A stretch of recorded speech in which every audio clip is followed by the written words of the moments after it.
Bonjour à tous et bienvenue dans cette partie de la formation. Nous allons continuer avec ces éléments qu'on a ici en bas là. Alors ce qu'on va faire ici, déjà on va aérer un tout petit peu. On va aérer un tout petit peu. Donc du coup, je reviens ici. Au niveau de la boîte qui contient nos éléments, on mettra un padding de 10. Donc là, qu'est-ce qui se passe? Là, c'est bon, les éléments sont légèrement voilà, centrés. Maintenant, qu'est-ce qui reste maintenant? Alors, je vais inspecter le code pour qu'on puisse déjà mieux voir. Je vais venir sur cet élément-là, ok? Alors, la boîte est flexible, mais vous allez constater que on n'est pas aligné par rapport, on n'est pas centré par rapport à l'axe vertical, ok? On est venu se mettre en haut. Donc, on peut dire, nous voulons centrer, hein? Donc, ici, je mettrai alors quoi? Align Item Center. Donc, quand je reviens ici, qu'est-ce que je vois? Je vois que l'élément, le contenu est bien aligné au centre suivant l'axe vertical. Donc là, c'est bon. Cet espace que j'ai ici, je ne veux pas de cet espace-là. Donc, je vais redistribuer cet espace-là à la partie que j'ai ici. Ok, là où on écrit l'adresse. Ok, c'est cet endroit-là qui pourra faire objet de variation. Ok, l'icône ne changera pas, quelles que soient les informations, quelle que soit la station qui est affichée. Mais l'adresse, lui, va changer. Donc, du coup, je reviens ici. Au niveau de span ici, je vais mettre une classe là-dessus. Classe, et je mettrai flex-1. Voilà, pour dire, voilà, de s'écarter, de s'élargir quand même pour prendre l'espace qui reste. Donc, quand je reviens là, vous voyez que ça prend tout l'espace. Donc là, c'est bon. Maintenant, cette partie qu'on a ici, on fera plus ou moins la même chose.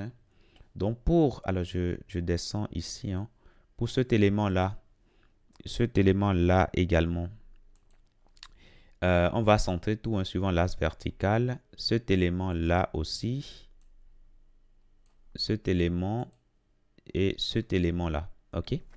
Donc, align Item Center.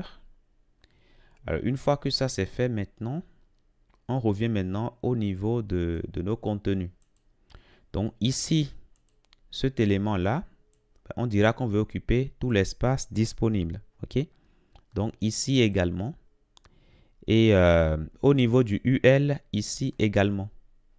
Je descends et on aura à le mettre ici et au niveau du UL. Donc, classe. On mettra tout simplement, allez, on mettra flex-1. Donc, si je reviens ici, là, c'est bon, ok? On occupe quand même, voilà, tout l'espace. Maintenant, on va continuer. Alors, moi, je veux qu'il y ait un peu d'espace entre cet élément-là et qu'il y ait un peu d'espace, que les éléments ne soient pas collés côte à côte comme ça. Donc, pour créer cet espace-là, c'est simple. Au niveau des conteneurs, on va mettre un léger gap. Alors, permettez-moi de réduire tout ça, les services là. Donc, je réduis tout ça. Ça également. Alors, qu'est-ce que je vais faire ici? Alors, attention, je ne suis pas au bon endroit, je crois. Oui, service, station service. Oui, c'est bien ça, je suis au bon endroit.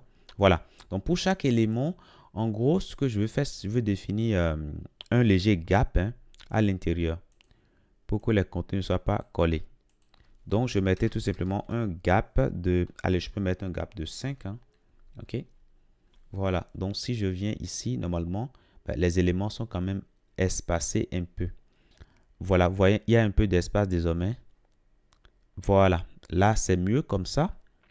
Maintenant, nos éléments LI maintenant. On peut mettre un peu d'espace. On peut mettre un peu de padding pour nos éléments LI. Donc, je vais prendre ici le conteneur station service. Je viens là. Station service. Je vais prendre les LI que j'ai à l'intérieur et en padding marge intérieure. En haut et en bas, je mettrai, allez, je mettrai 10 pixels. À gauche et à droite, je mettrai 0. Donc là, nos éléments seront aérés. OK, voilà, c'est bien aéré comme ça. Je trouve que c'est pas mal comme ça.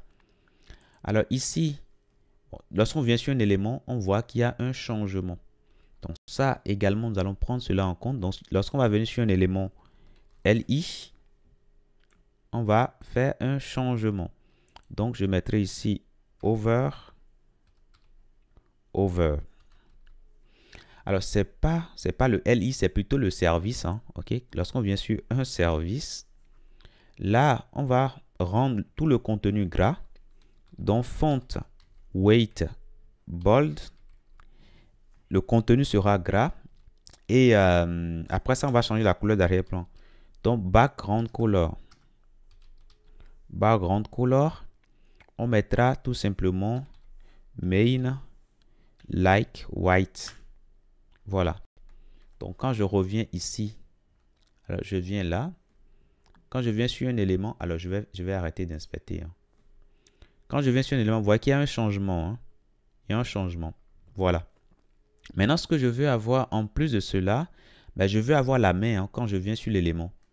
Donc, je mets curseur, pointeur, tout simplement. Et là, pour l'instant, c'est bon, tout se passe correctement. OK? Alors, au niveau des icônes, je vois que on peut encore réduire un tout petit peu hein, nos icônes là. OK? On peut encore réduire un peu.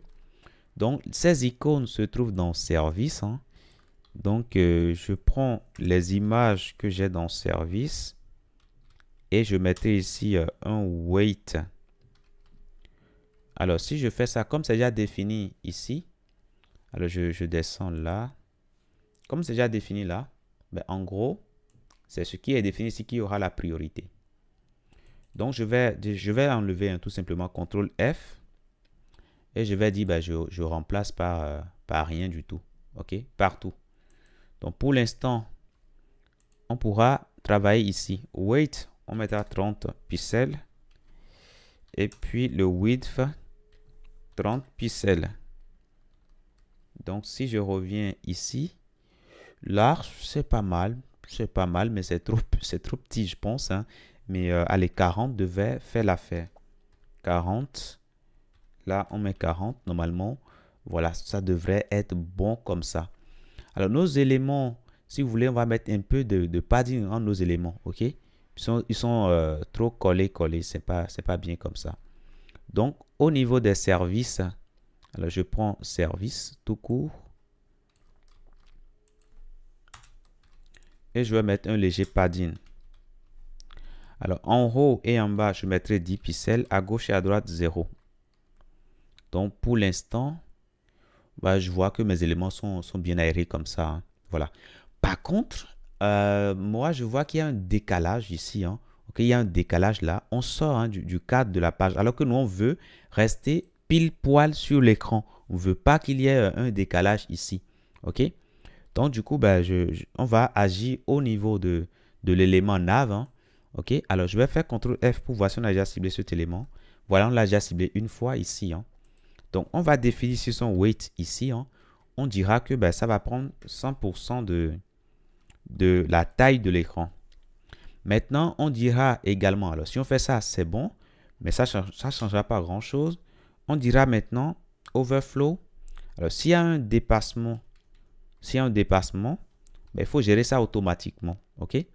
Donc, en faisant ça et en revenant ici, là, s'il y a de dépassement, ben, il y a la barre ici hein, qui est créée. Comme ça, on va pouvoir scroller. Donc, au final, on est resté pile poil sur la page. OK? Donc là, c'est bon. On vient de mettre en place ici le template hein, qui va nous servir à afficher les informations sur les stations. Maintenant, ce qui reste maintenant, ben, c'est de lier un événement à ces boutons qu'on a ici ben, pour que dès qu'on clique sur le bouton, ben, ça génère l'affichage hein, de la station concernée. Mais avant de finir cette partie, si vous voulez, on va styler un peu cette partie-là, ce pop-up là. Vous vous rappelez, quand on créait le pop-up, à l'époque, on était en JavaScript. Hein, OK? Et qu'est-ce qu'on avait dit qu'on allait faire? On avait dit qu'on allait créer... je viens dans Function ici. Dans Function, j'ai Listener. Alors, je dois avoir... alors, c'est plutôt ici, hein, au niveau de Station. OK? À un moment donné, on a créé le pop-up. Alors, plutôt sympa là, c'est plutôt au niveau des gestionnaires là où on a fait ici message pop-up. Donc, en créant le pop-up, nous avons défini une classe. OK? Donc, ça va nous permettre après de retrouver notre pop-up. Donc, du coup, moi, je vais cibler ici cette classe-là. OK? Ou si je veux aller plus en détail, mais bon, là, avec ça, c'est bon. Hein, j'ai tout mon contenu. Hein. Donc, je prends ça, tout simplement. Et je viendrai ici pour bosser là-dessus. Alors, je viens totalement en barre. Et là, je vais mettre ici pop-up. Maker pop-up. Maker pop-up. Là, je prends tout mon pop-up. Je mets un padding dessus. Marge intérieure de 10 pixels. Donc, pour l'instant, si on vient ici, là, je trouve que c'est pas mal. Mais 10 pixels, peut-être que c'est un peu trop, je trouve. Hein. C'est un peu trop. Je mettrai 8. 8. Allez, 8, je trouve que c'est raisonnable comme ça. Hein. Voilà. Maintenant, pour le contenu, on va définir un font size de 1.2 REM. Donc là, c'est pas mal, mais oui, on peut faire mieux. Hein. On peut faire mieux, mais bon. On peut faire mieux. Je trouve que, bon, si vous voulez, bon, on laisse ça ainsi. Après, on peut élargir la boîte. Hein. La boîte qui contient tout notre contenu. Donc, on peut alors inspecter. Allez, je vais inspecter ici l'élément pour mieux voir le conteneur. Alors, le div vient se mettre dans un élément. Hein. Donc, si je viens sur l'élément ici, je vais décaler un tout petit peu pour qu'on puisse mieux voir. Voilà. Vous voyez, c'est le conteneur, ça. Donc, on va simplement copier ici. Hein. On va copier tout simplement la classe. Et on revient ici pour mettre la classe. Et on va définir un width de 300 pixels. Donc, quand je reviens ici, voilà, ça c'est pas mal comme ça. Hein. OK, c'est pas mal pour le conteneur. Voilà, les marges intérieures, enfin, la marge qu'on a pour l'élément div qui est créé ici, hein, il faut qu'on enlève cette marge-là. OK, donc il y a un élément ici qui englobe notre contenu. Donc, je mets ça. Et qu'est-ce que je fais là-dessus? Je mettrai ici margin 0. Donc, normalement, la marge sera enlevée. Je viens sur l'élément ici. Donc, il n'y a plus de marge. Donc là, c'est bon. Maintenant, pour mon contenu ici, ben, je dirais, ben, je vais prendre 100%. Hein. Donc, width, je prends 100% de son conteneur. Donc là, c'est bon, c'est étiré. Hein. Mais attention, il y a toujours une marge ici. Il y a toujours une marge à l'intérieur. Allez, ce qu'on va faire ici, ben, on va interdire les retours à la ligne. Hein. Ok, ce sera mieux comme ça. Alors, sur cet élément-là, c'est l'élément qui contient notre pop-up. Hein. Donc, on mettra ici white space no wrap. On ne veut pas aller à la ligne. Et là, qu'est-ce qui se passe là? Je trouve que c'est mieux comme ça. Sauf que ici, hein, au niveau de la boîte ici, alors au niveau de la boîte ici, déjà regardons bien. Bon, on va faire une petite pause et on se retrouve tout juste après pour continuer. Je vous dis merci d'avoir suivi cette partie et à tout de suite.